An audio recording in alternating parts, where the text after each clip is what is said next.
So you want to start your own brand.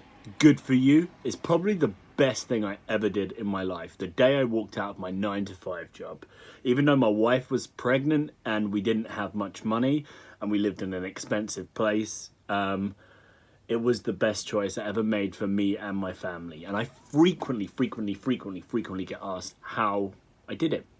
Now, I had a cool conversation with a friend of mine this morning, and he had heard on the grapevine that when we started Sick, we had £50,000 worth of investment, which for American guys, maybe $75,000, like a lot for us anyway.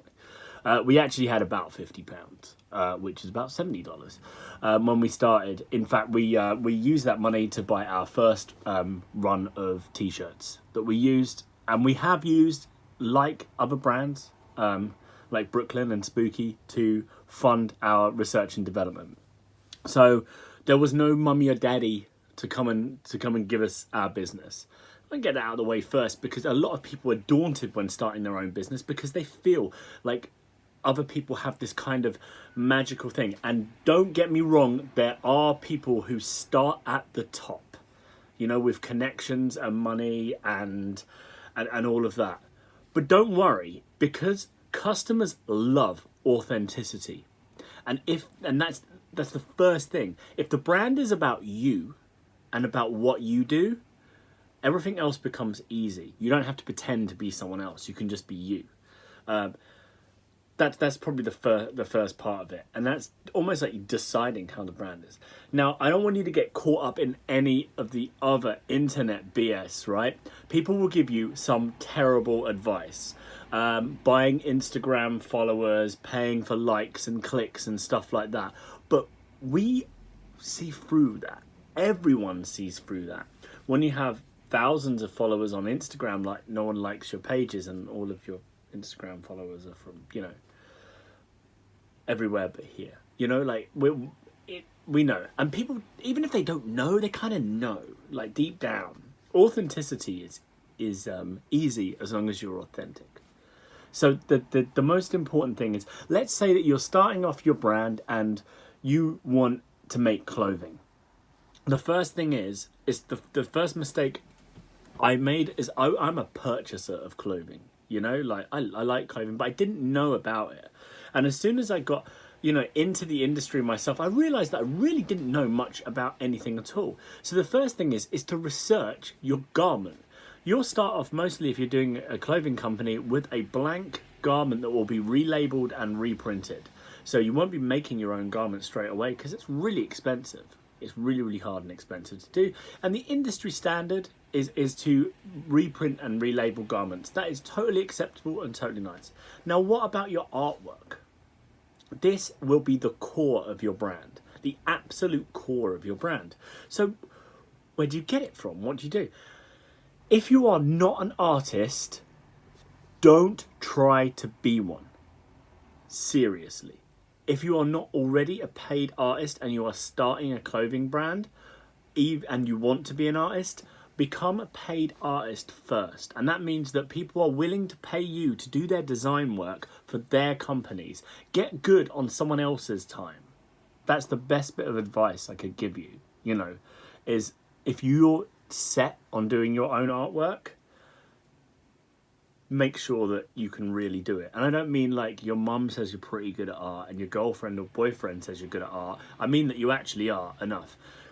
Most of the tattoo artists at the studio that I work at started as illustrators, paid graphic illustrators. So that's like, you know, when other people are willing to commission you for stuff, then and Zamet is cool as well. You know, then you're ready to start your own clothing brand. Do you need to be an artist? No, you just need an eye for fashion. So what do? Most people just go on the internet, steal other people's images, and throw a block of text around them. It doesn't work like that. One, because all of your brand stuff doesn't have any cohesion. It doesn't have one artist sliding through it. It doesn't have that feeling of authenticity. You need to have a really concise feel to your brand. Now, first, authenticity. People are going to ask, what do I know about clothing and streetwear? Well, For the last 5 years, I have been invited to an exhibition, exhibited at Berlin Fashion Week, which is one of the most innovative fashion shows in the world. Paris is high couture, but Berlin is streetwear and urban fashion, and that's what I know. It's my life. I've worked for Adidas US as a garment designer, so I got that going for me, and I still kind of do commission work for them. Aside from that, I do my research. I look at trends. I'm a member of lots of subreddits on Reddit, especially around clothing, couture, street and urban wear, and technical wear, which I kind of got into late. I got into it through sort of like lunacore kind of stuff, which is like basically people dressing up like they go to space, and I was really into that for a while. But because it's interesting and challenging. So where do you get your art if you're not an artist and you've just got a good eye? That's where you need to curate your artist. So you need to find an artist that will work with your brand. Now it could be anything. Hebtro have like some tattoo artists that they work with. The Hundreds, they work with loads of different urban, street and graphic artists. You can find those guys and collaborate with them. And here is the other thing: is make sure that you pay for your artwork and that you own it. When you get a commission made for you, pay for it and own it, and it should be valuable. You should be spending at least £100 on your artwork for each t-shirt design, at least. That will give you a level of quality and a level of ownership that means that when your brand is big, that you won't have someone going, when I gave you that artwork like for free, I didn't realize you're going to put it on 5,000 t-shirts, so I'm going to need some, it's cheaper to do it at the start. Now, where else can you find artists? Personally, I found my first artists, and I'll reel off the artists I worked with back in the day. John MDC, tattooist, did like graphic and dot work art. Mike Shantz, graphic artist from Canada, is amazing. Done loads of stuff for Drop Dead and things like that. Chris Forsman, I worked with in Sweden, done loads of stuff. Pure Joy in the UK. A smaller artist, but no less competent. Excellent work from those guys. And obviously Joe Zammit, I met him, one of the directors of Sick, through, paying him, buying artwork from him. Aside from that, there's a website called Mintees, Mintees, and every month they have an artwork for sale section. So you can go on there and find an artist for you who has an amazing portfolio of stuff, and you will know the right artist for your band when you're like, that's the guy that I want to do my stuff. And make sure that you have a good relationship between that artist. Also, don't start your brand with one bit of artwork. Start your brand with a few pieces. And you might have to wait and save up money and work on those pieces, but you can do it. And starting a brand is like starting any business. Start off small, but fully formed. Have an idea and a concept and be able to take it forward to the end. Make sure that you've actually got something that you really know that you're working on. Most people kind of start with one design and think, and then a year later they're wondering why it was so damn hard to do it. It's because people want a cohesive collection that they can relate to. They see lots of items that they understand. Shoes and hats and socks and stuff like that are hard work to make, but t-shirts and hoodies and sweaters and long sleeves, they're easy to make, and stickers are easy to make, and patches and pins are easy to make. So you can start working on that.